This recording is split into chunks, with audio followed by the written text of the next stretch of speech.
네. 그냥 바로 제가 진행할게요. 하여튼 약간 늦었습니다. 이 원고를 좀 정리하느라고. 네, 많은 분들이 제가 도지사직을 언제 사퇴하는지 이제 관심을 갖고 계시고 하도 전화가 많이 와서 제가 그냥 많은 분들한테 공개적으로 알려드리도록 하겠습니다. 원래 계획대로 경기도 국감을 정상적으로 수감하겠습니다. 경기도지사로서의 할 수 있는 범위까지 최대한의 책임을 다한다는 것이 저의 기본 입장입니다. 그리고 그 입장에는 변함이 없습니다. 경기도 사무와 무관한 대장동 관련 정쟁이 될 것이 분명한 경기도 국감에 이에 응하는 경기도지사로서의 책임도 중요하지만 그보다 집권여당의 대통령 후보로서의 책무가 더 중요하니 조기 사퇴하고 대선에 집중하는 게 좋겠다라는 당 지도부의 권유도 충분히 이해합니다. 숙고한 결과 저의 당초 입장대로 경기도 국감에 임하기로 했습니다. 대장동 개발과 화천 대유 게이트 관련으로 정치 공세가 예상되지만 오히려 대장동 개발 사업의 구체적 내용과 또 행정 성과를 실적을 설명하는 좋은 기회가 될 것으로 판단합니다. 이후 사퇴 시기 문제는 국감 이후에 다시 판단하고 말씀드리도록 하겠습니다.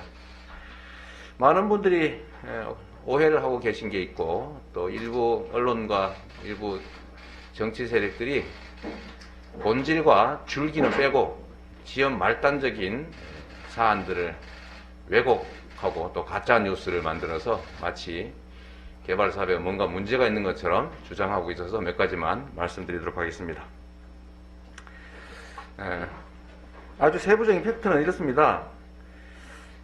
대장동 개발 사업은 원래 LH가 공공개발을 추진하고 있었는데 제가 당선된 이후에 2010년 6월 2일인가 4일에 선거가 끝나고 난 후에 6월 10일인가 쯤에 갑자기 LH가 공영개발을 포기했습니다.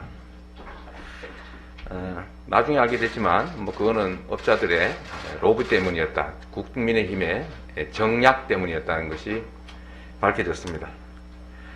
제가 2010년 7월 1일에 취임을 했고 그리고 2011년 7월 1일에 취임 1주년 기자회견을 하면서 이 대장동 공영개발 그리고 미래 신도시의 아파트 분양사업 이 등등을 통해서 개발 이익을 1조 원을 세금 말고 추가로 확보하겠다 이런 발표를 했습니다.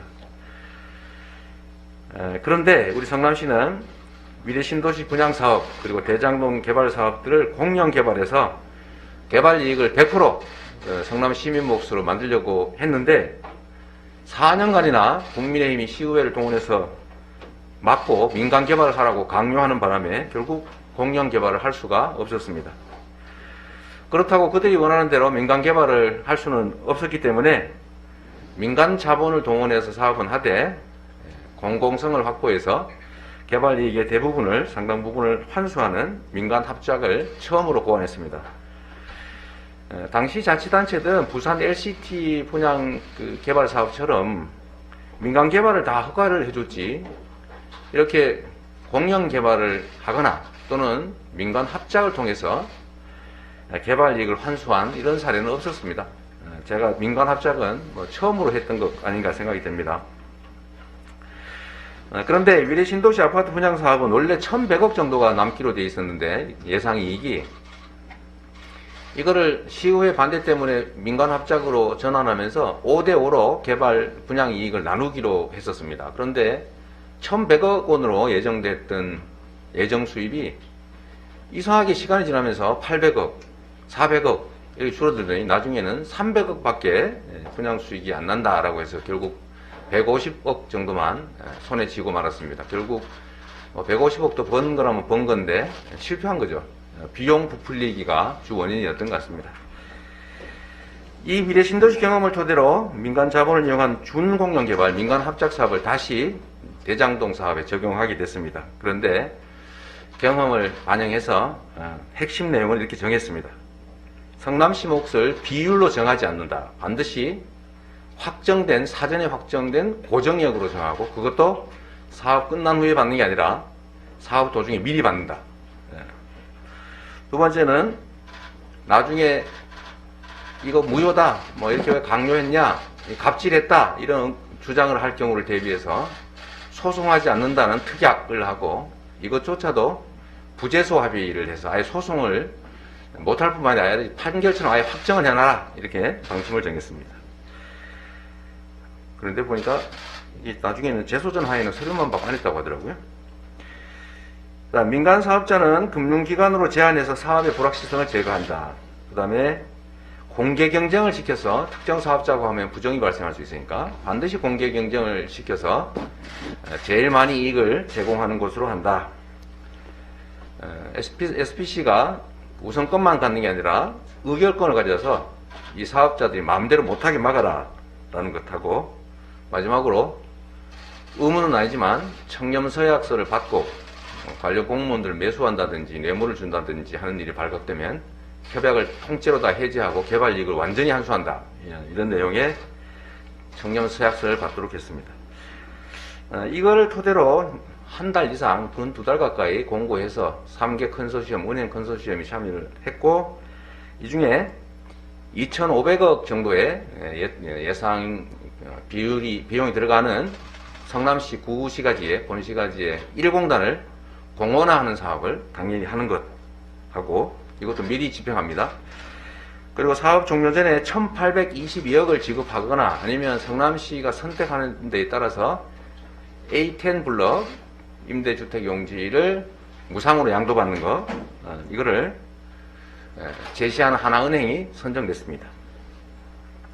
그래서 당시에는 1조 5천억 가량을 투자하는 민간 사업자는 대충 1,800억 정도가 이제 예상되는 수입을 갖게 됐고, 성남시는 사업이 망하든 흥하든 관계없이 4,400억 정도에 해당되는 이익을 확보했습니다.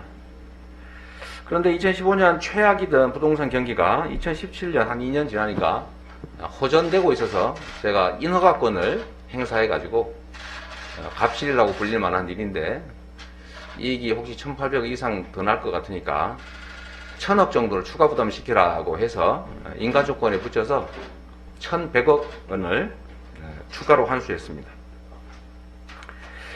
만약에 당시에 국민의힘이 요구하는 대로 민간개발을 해줬다면 성남시 몫의 5,503억도 국민의힘 그리고 토건 세력들, 민간개발업자들에게 다 갔을 겁니다. 뭐 당연한 거 아니겠습니까? 그런데 2018년부터 시작된 집값 폭등으로 사업자의 불확정된, 예정이익이니까 불확정되죠. 이게 1,800억 원에서 4천억대로 늘어나게 됐습니다. 부동산 경기가 반대로 악화됐다면 1,800억이 아니라 심지어 손해볼 수도 있는데, 그러나 그런 경우에도 우리 성남시는 5,503억 원의 고정이익을 갖게 됩니다. 2018년 3월에 제가 사퇴를 했기 때문에 2018년 이후 집값, 땅값 상승에 따른 개발이익, 민간업자 몫을 분양가를 낮춘다든지 또는 개발이익을 추가 환수한다든지 인가조건을 변경한다든지 해서 그럴 권한이 안타깝게도 저는 없었습니다. 경기도지사였으니까요. 사업자들이 청렴서약을 어기고 공직자한테 뇌물을 줬다라고 지금 문제가 되고 있기 때문에 제가 이것도 활용을 해서 며칠 전에 청렴 의무 위반을 한 것 같으니 일단 개발이익 지급을 동결하고 이미 지급한 개발이익도 보존 조치를 할 수 있게 조치하라고 제가 지시했습니다. 인사권자 그리고 관리자로서 일부 직원들의 일탈 행위에 대해서는 다시 한번 사과드립니다. 제가 관할하고 있던 인력이 약 5,000명 정도 되는데, 어쨌든 그 중에 일부 직원들이 오염이 되고 또 부정부패를 했다는 의심이 상당히 들기 때문에 그 점에 대해서는 인사권자, 관리권자로서의 도의적 책임을 피할 수 없겠습니다. 다만 이 점에 대해서 앞으로 국민의힘과 보수 언론들이 과거와는 다르게 180도 태도를 바꿔서 100% 공공환수했어야 된다, 공공개발 왜 못했냐 이렇게 적반하장식 주장을 하고 있기 때문에 다행히 이걸 기회로 만들어서 앞으로는 다시는 인허가권 행사에 따른 불로소득 개발 이익이 특정인들의 입에 들어가지 않도록 모두 공공이 계속될 수 있도록 개발 이익 완전 국민 환수 제도를 정착시키고 또 부동산 불로소득 공화국이라고 하는 이런 오명을 반드시 씻는 것으로 책임을 다하도록 하겠습니다. 고맙습니다.